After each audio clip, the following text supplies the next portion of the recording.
आतंकी उमर की एक और तस्वीर अब सामने आई है। इस तस्वीर में दूल्हे के ड्रेस में आतंकी उमर नजर आ रहा है। ये तस्वीर भी हम आपको दिखाएंगे। आप देखिए इस पूरी मामले के बीच में अब ये जो नई तस्वीर सामने आई है, इसमें दूल्हे के रूप में आप जिस शख्स को देख रहे हैं आतंकी उमर बताया जा रहा है और उसके साथ मौजूद दूसरा शख्स आमिर रशीद बताया जा रहा है। ये दोनों ही जो है वो आतंकी संगठन जैश ए मोहम्मद से जुड़े हुए थे और एक दूसरे के काफी करीबी बताए जा रहे हैं। अनुज हमारे साथ इस तस्वीर को लेकर और आगे की जितनी भी जानकारी है उसके अपडेट्स के साथ जुड़े हुए हैं। अनुज, डॉक्टरों का ये आतंकी कनेक्शन सामने आया, बहुत ही ज्यादा चौंका देने वाला है। जम्मू कश्मीर से लेकर दिल्ली एनसीआर तक इनके तार जुड़े हुए थे। अब जैश ए मोहम्मद का महिला कमान संभाल रही डॉक्टर शाहीन कौन थी, इससे जुड़े क्या क्या अपडेट्स मिले? जी देखिए, डॉक्टर शाहीन की अगर बात किया जाए तो सबसे पहले जब कल फरीदाबाद में ऑपरेशन चलाया गया और साफ तौर पर ये देखा गया जो स्विफ्ट कार इस्तेमाल कर रहा था डॉक्टर मुजम्मिल, उसकी गाड़ी की जब तलाशी ली गई तो उसमें असॉल्ट राइफल मिला।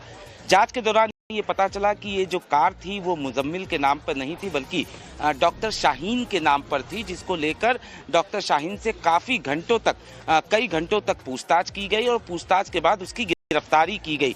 जांच के दौरान ये बात सामने आया कि जो शाहीन थी कहीं न कहीं जो जैश ए मोहम्मद ने हाल में ही अपनी महिला विंग की शुरुआत की थी, जिसकी जिम्मेदारी खुद मसूद अजहर की बहन सादिया अजहर जो है वो संभाल रही थी। उसने कहीं न कहीं इसको जिम्मा दिया था। शाहीन को ये जिम्मा मिला था।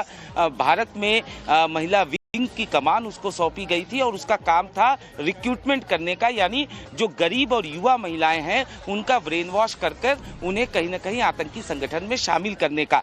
जाहिर तौर पर ये बड़ी कामयाबी थी जिसको लेकर शाहीन को गिरफ्तार किया गया और उससे पूछताछ की गई। उसको लेकर जो जांच एजेंसियां हैं वो कहीं न कहीं यूपी में भी मौजूद हैं और तमाम सबूत जो है वो इकट्ठा किए जा रहे हैं।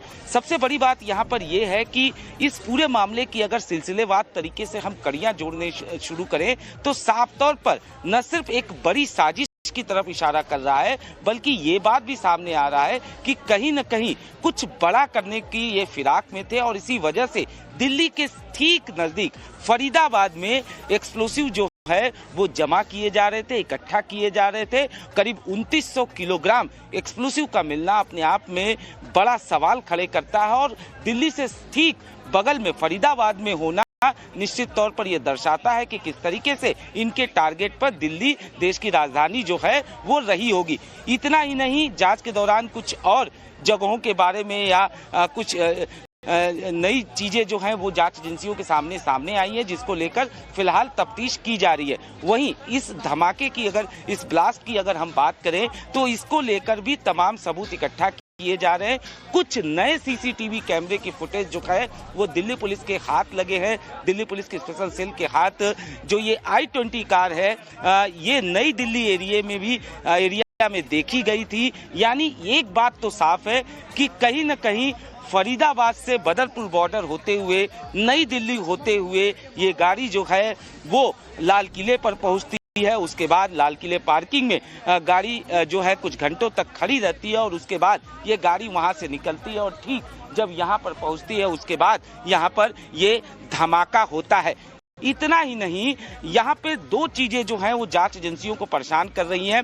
सबसे बड़ी चीज कि जो ये ब्लास्ट का पैटर्न था, क्योंकि चलती हुई कार में धमाका होना अपने आप में सवाल खड़े कर रहा है और अगर ये कोई बड़ी साजिश की फिराक में थे तो आखिरकार कहीं ऐसा तो नहीं कि हड़बड़ी में ये ब्लास्ट हो गया हो, क्योंकि जिस तरीके से लगातार ये बात शिकंजा जो है वो कसता जा रहा था। डॉक्टर उमर की तलाश तेज हो गई थी और ये बात कहीं न कहीं डॉक्टर उमर को भी पता रही होगी और यही वजह हो सकता है कि